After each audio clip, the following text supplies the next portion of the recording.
নমস্কাৰ ৰাতিপুৱাৰ চাহকাপৰ সৈতে মই চন্দ্ৰালীয়ে লাৰ্ণৈত চন্দ্ৰালীলৈ আপোনালোকক স্বাগতম জনাইছোঁ। আজি শাওণ মাহৰ 10 তাৰিখ আৰু জুলাই মাহৰ 27 তাৰিখ। আজিৰ দিনটোৰ বিশেষত্ব অনুষ্ঠানৰ আৰম্ভণিতে মই আপোনালোকলৈ আগবঢ়াইছোঁ এই সৰু কাহিনীটো। তো আহক প্ৰথমতে কাহিনীটো উপভোগ কৰক। ৰামেশ্বৰমৰ মছজিদ কলনীত বাস কৰিছিল ল'ৰাজন। সদায় ৰামেশ্বৰমৰ প্ৰসিদ্ধ শিৱ মন্দিৰত গধূলি মছজিদৰ পৰা আহি মন্দিৰৰ অলপ দূৰত কিছু সময় ৰৈছিল ল'ৰাজনে।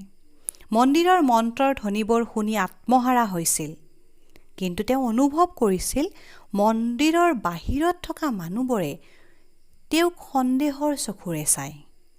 মূৰত টুপি পৰিধান কৰা ল'ৰাজনক দেখা পাই হয়তো মানুহবোৰে ভাবিছিল, এই মুছলিম ল'ৰাজনে মন্দিৰৰ সন্মুখত সদায় কৰেনো কি? ল'ৰাজনৰ হিন্দু ধৰ্মৰ প্ৰতি, হিন্দু মন্ত্ৰবিলাকৰ প্ৰতি খুবেই আকৰ্ষণ আছিল। আৰু ইয়াৰ অন্য এক কাৰণো আছিল যে তেওঁৰ প্ৰিয় বন্ধু ৰামৰ পিতৃ সেই প্ৰসিদ্ধ মন্দিৰটোৰ মুখ্য পুৰোহিত। ৰামে পুৰোহিতৰ লগত লগ হৈ মন্দিৰত পূজা অৰ্চনা কৰে। দুই বন্ধু ভাই ককাইৰ দৰে আছিল। পঢ়াশালীত দুয়ো একেলগে বহিছিল। যেতিয়া তেওঁলোকে ৫ম শ্ৰেণীত আছিল, এদিন নতুন শিক্ষক এজনে তেওঁলোকৰ শ্ৰেণীকোঠাত সোমাই তেওঁ ল'ৰাজনৰ মূৰত টুপি দেখি আৰু ৰামৰ চুলিত টিকনি দেখি দুয়োকে ধৰিব পাৰিলে যে দুয়ো বেলেগ বেলেগ জাতিৰ লোক। সেয়ে ল'ৰাজনৰ ওপৰত খং কৰি ক'বলৈ ধৰিলে, তোমাৰ ইমান সাহস কেনেকৈ হ'ল ব্ৰাহ্মণ পুত্ৰৰ লগত বহিবলৈ? এই বুলি কৈ ল'ৰাজনক পিছফালে বহুৱাই দিলে।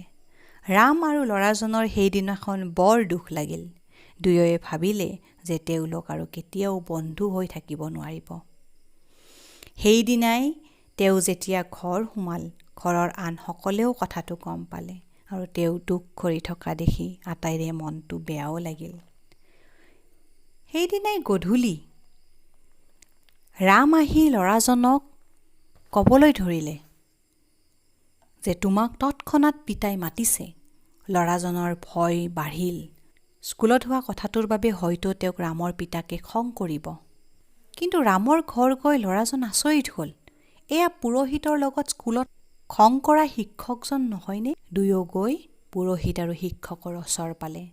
মুখ্য পুৰোহিতে তেতিয়া শিক্ষকক উদ্দেশ্যি ক'লে, ভগৱানে কোনো প্ৰাণীৰে মাজত বিভেদ অনা নাই। আমিহে বিভিন্ন জাতি সম্প্ৰদায়ৰ মাজত ভাগ কৰি সমাজক বিভক্ত কৰিছোঁ। আপুনি আজি যি ভুল কৰিলে তাৰ বাবে আপোনাৰ ছাত্ৰক ক্ষমা খোজক, অন্যথা আপুনি সেই স্কুলখনত কাম কৰিব নোৱাৰিব। ল'ৰাজন আচৰিত হ'ল, আৰে এয়া কি? কিছু সময় পিছতে শিক্ষকজনে ল'ৰাজনক ভুল হোৱা বুলি ক্ষমা খুজি স্কুলত ৰামৰ লগত বহিবলৈ অনুমতি দিলে। সেই বছৰ পৰীক্ষাত ল'ৰাজন প্ৰথম হৈ পাছ কৰিলে।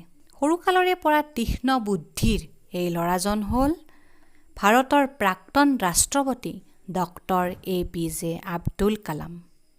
তেওঁ জীৱনত ঘটা এই ঘটনাটোৱে সমাজক এক শিক্ষা প্ৰদান কৰি থৈ গৈছে।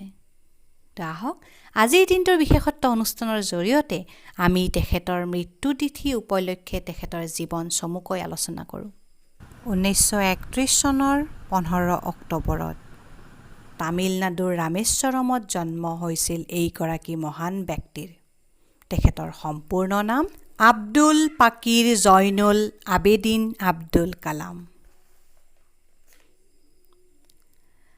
পিতৃ জয়নাল আবদিন আৰু মাতৃ অসীমা। ৰামেশ্বৰম বুনিয়াদী স্কুলত স্কুলীয়া শিক্ষা শেষ কৰি 1954 চনত তিৰুচিৰাপল্লীৰ ছেইণ্ট জোচেফ কলেজৰ পৰা পদাৰ্থ বিজ্ঞানত স্নাতক উপাধি লাভ কৰে। ইয়াৰ পিছত তেওঁ মাদ্ৰাছ ইনষ্টিটিউশ্যন অৱ টেকন'লজিৰ পৰা এৰ'স্পেচ ইঞ্জিনিয়াৰিঙত স্নাতকোত্তৰ ডিগ্ৰী লাভ কৰে। ভাৰতীয় সেনাবাহিনীৰ প্ৰথম এখন সৰু হেলিকপ্টাৰ ডিজাইনেৰে তেওঁ কৰ্মজীৱন আৰম্ভ কৰিছিল। ইয়াৰ পিছত তেওঁ উপগ্ৰহ উৎক্ষেপণ যান SLD প্ৰকল্প নিৰ্দেশকৰ দায়িত্ব লয়।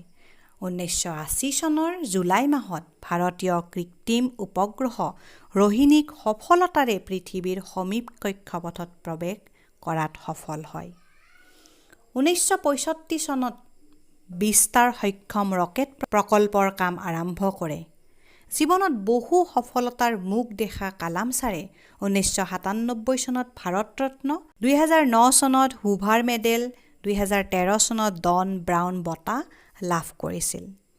আৰু অৱশেষত 2015 চনৰ 27 জুলাই তাৰিখে শ্বিলঙৰ ভাৰতীয় ব্যৱস্থাপনা প্ৰতিষ্ঠান লিভেবল প্লেনেট আৰ্থৰ বিষয়ত বক্তৃতা প্ৰদান কৰি থাকোঁতেই হঠাৎ অসুস্থ হৈ মৃত্যুক আঁকোৱালি লয়।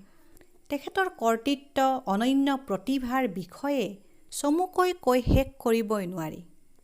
যা হওক, আজি তেখেতৰ মৃত্যুতিথিত আমি তেখেতক শ্ৰদ্ধাঞ্জলি জ্ঞাপন কৰিছোঁ আজিৰ দিনটোৰ বিশেষত্ব অনুষ্ঠানৰ জৰিয়তে।